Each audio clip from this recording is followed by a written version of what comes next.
करते हुए वंदन अभिनंदन करते हुए सभागार को भी मैं वंदन और अभिनंदन करती हूँ। और सब बहुत ही प्रसन्नता की बात है, छाया जी की ये चौथी रचना जो आई है पढ़कर बहुत ही ज़्यादा खुशी हूँ मैं। और कुछ विचार मैं इस पर मैंने लिखे हैं वो मैं सुनाऊंगी। आत्मा के सौंदर्य का शब्द रूप है भाग्य, मानव होना भाग्य है, कवि होना सौभाग्य है। बहुत ही हम सब लोगों का भाग्य है। सीपियां एहसास की, कोमल कांत पदावली की सुरम्य छटा बिखेरने वाली स्वर ताल और रस की मलिका छाया त्यागी की यह रसधार प्रवाहित करने वाली कृति सीपियां एहसास की को हाथों में लेकर मैं बहुत ही अभिभूत हुई हूँ। इनकी ये चौथी पुस्तक है। नवरंगिनी इससे सबसे पहले थी। नवरंगिनी में गीतों ने तरुणाई बयार के साथ श्रृंगार से आप्लावित गीतों ने अन्य रसों की गरिमा को भी महत्व दिया है। भाव मंजरी में समस्त रसात्मकता श्रृंगार की लयता से टक्कर लेती हुई अंतरंग भी अति सुंदर भावात्मक काव्य है। पर अभी नवरचित काव्य सीपियां एहसास की सचमुच भावरूपी सीपियों को नया एहसास देती है। कृति का शीर्षक अपने में एक नया एहसास देता है। समुद्र और लहरों पर तो सभी का ध्यान जाता है, पर हृदय सागर की बालू में दबी भावरूपी सीपियों पर हमारी छाया जी का ध्यान गया है। तरह तरह की ये सुंदरतम सीपियां अपने विभिन्न रूपों में मन को लुभाती हैं। देखिए, उंगलियां छूती हैं मेरी प्यार से उनको कभी, और फिर जैसे वो मुझसे बतियाती हैं ये सीपियां। सीपियां बहुत सुंदर हैं, पर उनको सजाने का स्थान छोटा है। कम शब्दों में गजल रूपी हर सीपी की सुंदरता का बखान करना कठिन है। छाया जी ने अपनी इस काव्य संकलन में एक और लगभग सभी सामाजिक विसंगतियों पर दृष्टिपात किया है, तो दूसरी ओर लगभग सभी पुराने नए और पुराने एहसासों को उकेरा है।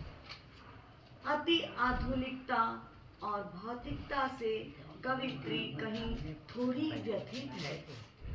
देखिए, नहीं फुर्सत किसी को सुनने सुनाने की, फेसबुक की इस दुनिया में वक्त के कान बहरे हैं। क्या बात है, बहुत बढ़िया, बहुत बढ़िया, बहुत सुंदर है, बहुत सुंदर लिखा है। पूरी किताब को अगर व्याख्या की जाए तो कम पड़ेगी।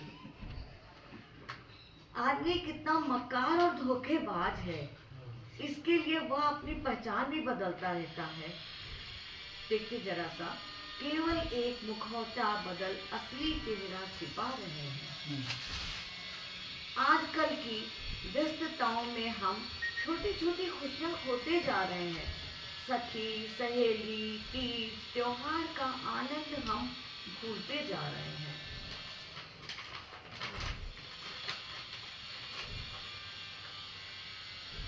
फुर्सत कहाँ है सखी को मिलने, फुर्सत कहाँ है सखी को मिलने की आके आज त्योहार, तीज, झूले और सावन सिमट गए।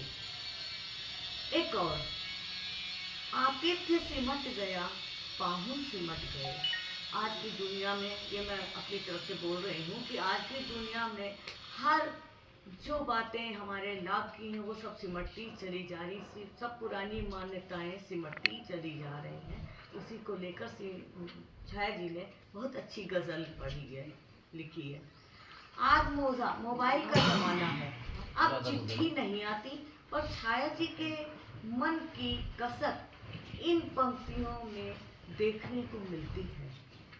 तीज सितारा लेकर घर का मनी ऑर्डर आ जाता, चूड़ी बिंदिया चमक चमक कर मन कितना हर्षाता, माँ के हाथों की गुजिया से घर महकाती चिट्ठी, वे नारी का दिन रात अपमान होते देखती हैं और तब नारी को और बालिका को वे बेइज्जत होते देख संदेशा देते हुए कहती हैं, किसी कंधे पर दुपट्टा डालकर तो देखो।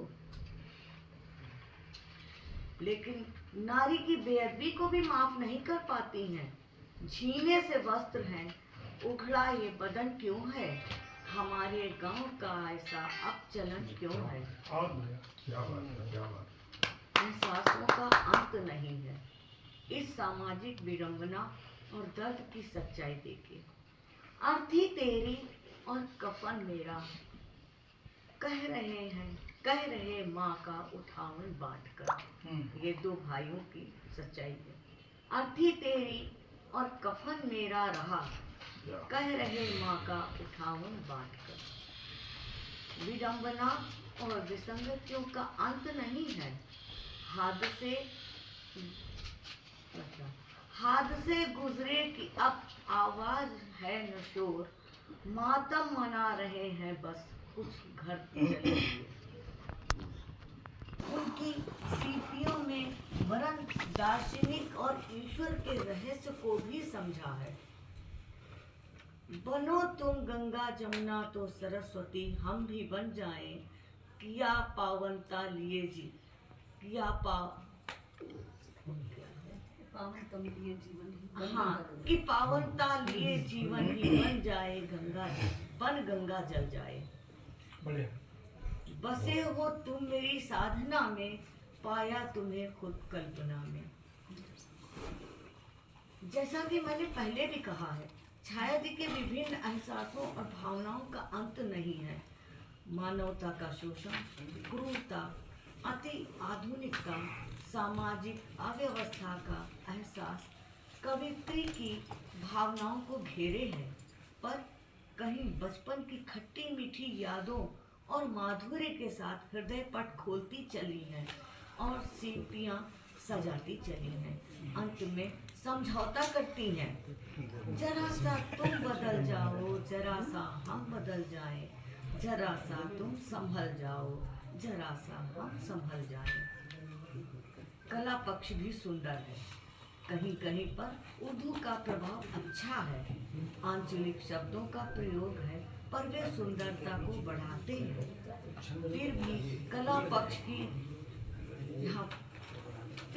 कला पक्ष भाव पक्ष से मुकाबला शायद न कर पाए, क्योंकि भाव पक्ष रूपी नदी भाव रूपी नदी का प्रवाह इतना तेज है कि कला पक्ष का साहिल भले ही साहम जाए या दरकने लगे।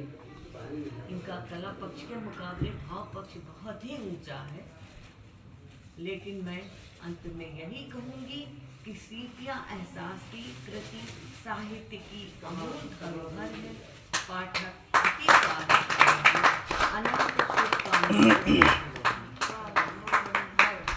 बहुत बहुत साधुवाद। मैं उतना लिख नहीं पाई जो मेरे मन में जो एहसास समाज में रह कर के आदरणीय छाया जी ने किया,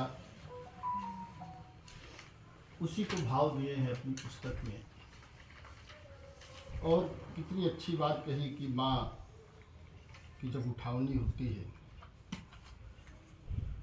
तब शायद ही कहीं कोई इकट्ठा हो पाता है।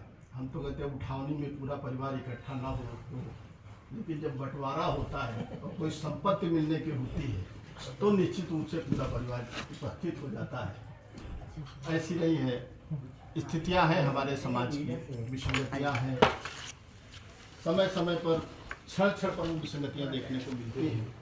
कुछ ऐसे एहसास हैं जो केवल किए जा सकते हैं, लिखे नहीं जा सकते हैं, समझे जा सकते हैं, बोले नहीं जा सकते हैं। कुछ ऐसी मजबूरियां हैं उनके साथ में। मैं ज्ञानवती जी से अनुरोध करता हूँ कि आज के इस अवसर पर अपनी बात करें। श्री गुरु चरण सरोज रज मन मुकुर सुधार, वर्णम रघुवर विमल जस जो दायक फलचार। बुद्धिहीन तन जान के सुमिरो भवन कुमार, बल बुद्धि विद्या देव बन हरहु कलेश विकार। ओम भूर्भुवः पानी उनको पिला दीजिए।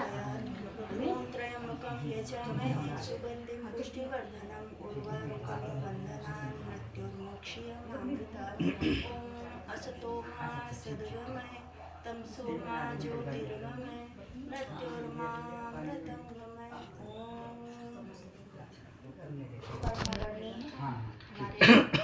पानी मांगना। हाँ हाँ रुको। सीतापति